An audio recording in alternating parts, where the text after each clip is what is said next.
Er komen nog 2 tunnels onder de Westerschelde. Tunnels voor stroomkabels wel te verstaan. Het wordt voor TenneT het duurste project ooit in Nederland. En verder in deze uitzending. Kustgemeente clashen met provincie. En schepen stomen op richting Vlissingen.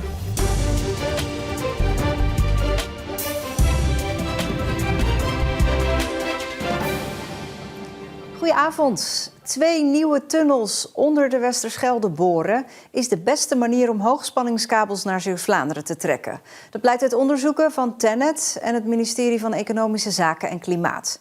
De andere optie om hoogspanningsmasten over de Westerschelde heen te bouwen lijkt van de baan. Zeeuws-Vlaanderen moet worden aangesloten op het Nederlandse hoogspanningsnet. Maar hoe? De beste optie, zo blijkt uit onderzoek, zijn 2 nieuwe Westerschelde-tunnels speciaal voor elektriciteitskabels. We zien dat een tunnel het minste impact heeft op bijvoorbeeld de scheepvaart en op de natuur, want die verstoor je het minst op het moment dat je een tunnel hebt. Maar het is natuurlijk wel een stuk duurder dan de andere opties. Die andere opties waren kabels in geulen op de bodem van de Westerschelde en kabels via enorme masten over de Westerschelde. Is dat echt een reële optie geweest of viel die al heel snel af? We hebben serieus gekeken naar bovengronds kruisen van de Westerschelde, omdat dat is voor ons echt een bewezen optie. We weten dat dat ook de meest stabiele verbinding geeft, stabieler ook dan een tunnel. Alleen, ja, we zien natuurlijk, het is een grote afstand die je moet afleggen en natuurlijk met de scheepvaart en het Natura 2000 gebied kwamen we erachter van, nou, dat gaat gewoon op die opties niet lukken. Nieuwe tunnels zijn dus de beste optie, maar kunnen de kabels niet door de bestaande Westerschelde-tunnel? Daar liggen nu al utiliteitskabels en er is geen ruimte om ook nog deze grote verbinding daarbij te leggen. Dan zijn er nog de nieuwe elektriciteitsverbindingen op land. TenneT wil kabels niet ondergronds, want dat is storingsgevoeliger. Bovendien blijft ook bij ondergronds nog veel te zien. We staan hier op de dijk, er is hier een opstijgpunt. Nou, zo'n soort groot opstijgpunt moet daar dan ook komen. Dus je verschuift eigenlijk de impact. Dus er is nog steeds bij ondergronds, bovengronds van alles te zien. Het is wel een bittere pil voor Zuid-Beveland dat er nieuwe elektriciteitsmasten zullen worden geplaatst. Al kiest men wel voor het kortste tracé. Komend najaar neemt de minister van Economische Zaken en Klimaat een besluit over de hoogspanningsverbinding tussen Zuid-Beveland en Zeeuws-Vlaanderen. Ja, en verslaggever Marcel de Kraan is hier nu in de studio. Ja, gaan die tunnels er nou echt komen, denk je, Marcel? Ja, ik denk het wel, want dit zijn nu de uitkomsten van onderzoeken van TenneT en van het ministerie zelf. Dus ik denk wel dat de minister het komend najaar over gaat nemen, dit advies. En hoeveel gaat dat dan kosten? Ja, dat weet TenneT nog niet precies. Er wordt wel gedacht aan ongeveer 1 miljard.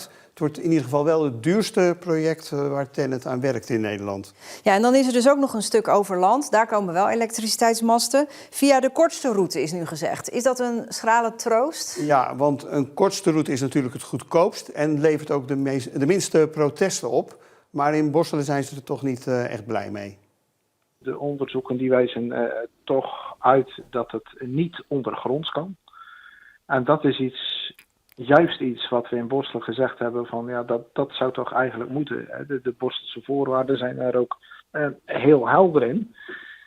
Nee, ik ben niet gerust. Ja, het had ook nog erger gekund. Er was ook nog een optie om een hele lange route dwars door de zak van Zuid-Beveland van noord naar zuid te leggen. Ja, het kan altijd erger, dan valt zo'n kortste route nog wel mee. Dankjewel, Marcel. Een nieuwe poging om de coalitieonderhandelingen in Sluis uit het slop te trekken. René Ruijsen is aangesteld als nieuwe informateur. Na Ben de Reu gaat hij nu een poging wagen. Oud-Zeer zou in Sluis een nieuwe coalitie in de weg zitten. Het regenboog-zebrapad in Axel kan blijven. Het voorstel van PVV en SGP om het weg te halen is door de gemeenteraad van Terneuzen weggestemd. De meerderheid vindt het juist goed dat er een regenboogpad ligt dat symbool staat voor inclusiviteit en acceptatie. Een waarschuwing voor de scheepvaart vandaag, maar niet voor sterke wind, voor een bultrug. Op de Westerschelde bij Bad is er één gezien. De eerste meldingen kwamen vanuit België. Volgens de VRT is het dier gewond. De bultrug zwemt nu waarschijnlijk richting de Noordzee. Als het aan verschillende politieke partijen in Hulst ligt, komt er een onderzoek naar een nieuwe oeververbinding tussen Oost-Zeeuws-Vlaanderen en Midden-Zeeland. Een tunnel of een veerpont. En hoe eerder, hoe beter, met het oog op de gedeeltelijke afsluiting van de Westerschelde-tunnel volgend jaar. Hier moet die oeververbinding komen als het aan Dani Brakke van het CDA Huls ligt. Tussen Perkpolder en Hansweert of Kruiningen. En dan maakt het niet uit of het een tunnel of veerpont wordt. Ik heb altijd zwak gehad voor de ferry. Het is ook een soort van samenkomen met mensen. Je zit samen even op die boot, even ontladen. Vervolgens kom je hier samen aan. Dus voor het sociale karakter zou ik eerder gaan voor een ferry. Maar mocht een tunnel ook haalbaar zijn, nou, dan mag die er ook komen. Hij diende gisteravond met een aantal andere partijen het verzoek in om onderzoek te doen naar de mogelijkheden. In het kader van Zeeland 2050. De ambitie van de provincie om te groeien. Maar ook als alternatief als straks de Westerschelde-tunnel 4 maanden gedeeltelijk is afgesloten vanwege de reparatie van de tunnelscheur. Ook voor wat het kan bieden op het vlak van toerisme, voor ondernemers, voor de studenten en zeker ook voor onze inwoners. Ja, is het gewoon bijna raar dat die verbindingen er niet zijn. Tot vorig jaar voerde er nog een fietsvoetveer tussen Perkpolder en Hansweert, maar vanwege oplopende kosten en een dichtslippende haven is die gestopt. De gemeente Hulst heeft nog gezocht naar een opvolger, maar dat is niet gelukt. Toch denkt Brakke dat het wel kan. En we zien ook zeker kansen met de nieuwe mobiliteitshub, het nieuwe mobiliteitssysteem binnen Zeeland, waar je zelf eigenlijk je bus kan reserveren, waardoor je ook makkelijk richting Perkpolder, Waterzanden kan en vervolgens ook naar de overkant. Het onderzoeksverzoek gaat nu naar de provincie. Extra minicampings, een rijtje vakantiehuisjes of nog een B&B. Het mag niet meer van de provincie Zeeland. Tenminste niet meer aan de Zeeuwse kust. Omdat de toeristenverblijven als paddenstoelen uit de grond schieten, wil de provincie daar meer grip op. Dat is tegen het zere been van de kustgemeente. Schouwen-Duiveland, Noord-Beveland, Veren, Vlissingen en Sluis. Ook zij erkennen dat het een beetje uit de hand loopt als het gaat om de hoeveelheid campings, B&B's en vakantiehuisjes. En laat dat nu precies hetgeen zijn waar de provincie Zeeland een stop op wil zetten. Toch zijn ze boos. Onze zorg is dat de provincie het beeld lijkt te hebben dat wij als kustgemeentes de afgelopen jaren niks hebben gedaan om daar grip op te krijgen. Terwijl wij elk op onze eigen manier daar heel druk mee zijn geweest.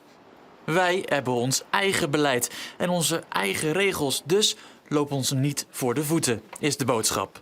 Maar toch gaat het gebeuren. De provincie heeft namelijk een meerderheid voor de volgende punten. In dit beleid van de provincie staat bijvoorbeeld dat er geen nieuwe minicampings meer bij mogen aan de Zeeuwse kust. Maar bij gemeentes zonder kust mag het dan weer wel. Maar ook dan zal een ondernemer met een goed plan moeten komen. De provincie wil verstening tegengaan. Dus wie bijvoorbeeld een plan indient voor een vakantieparkje, moet ook nadenken over de omgeving. Kortom, een strenger toerismebeleid voor heel Zeeland. En dat is voor de kustgemeente precies het probleem. Kijk, binnen onze gemeente Veren zit er al verschil tussen de dorpen aan de kust. Die zijn niet allemaal hetzelfde. En ook tussen de dorpen die we aan de kust hebben, de dorpen die meer in het binnenland liggen. En die vragen echt maatwerk, wat je niet onder één regel kunt vangen. Niet iedere gemeente kan gelijk behandeld worden. Maar dat vinden de statenleden van de provincie geen geldig argument. Ze hebben een eigen beleid, maar we zien alsnog dat ze zich soms niet kunnen wapenen tegen de problemen die er komen. Wij willen ze juist daarmee helpen. Kustgemeenten zijn niet heel Zeeland. En wat er nodig is, gaat verder dan de horizon van één wethouder. Wat ook niet goed viel bij de provincie, de bezwaarbrieven van de kustgemeente, die op het allerlaatste moment binnenkwamen. Ik vond het een beetje jammer dat het op deze manier ging. Ik had liever dan gehad dat ze wat eerder waren gekomen en hun punt hadden ingebracht in gewoon het overleg wat toch al een heel tijdje loopt. Dus is dit een bittere pil voor de kustgemeente die op een andere uitkomst hadden gehoopt. Maar nu zullen ze moeten dealen met het beleid van de provincie.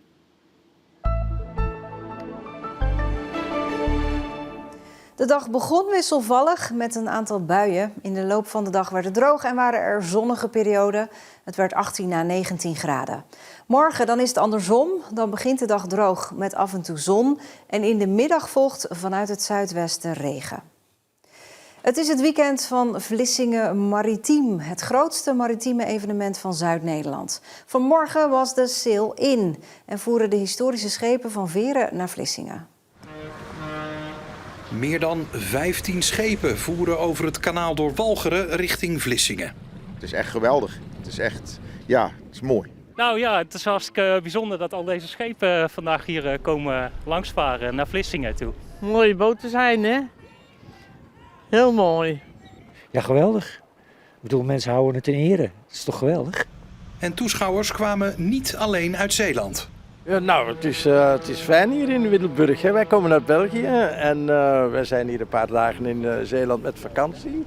En ja, wij werden een beetje verrast door deze optocht van boten, zou ik zeggen. Hè. Ja, het wordt geweldig en Vlissingen ook. Ik weet zeker dat het een groot feestje wordt. Dus ja, heel leuk. Ja, meer zien? Ga dan naar onze app of de website. En op ons YouTube-kanaal kun je zondag kijken naar een compilatie van Vlissingen Maritiem. Tot zover Zeeland Nu. Fijne avond en ook alvast een heel goed weekend.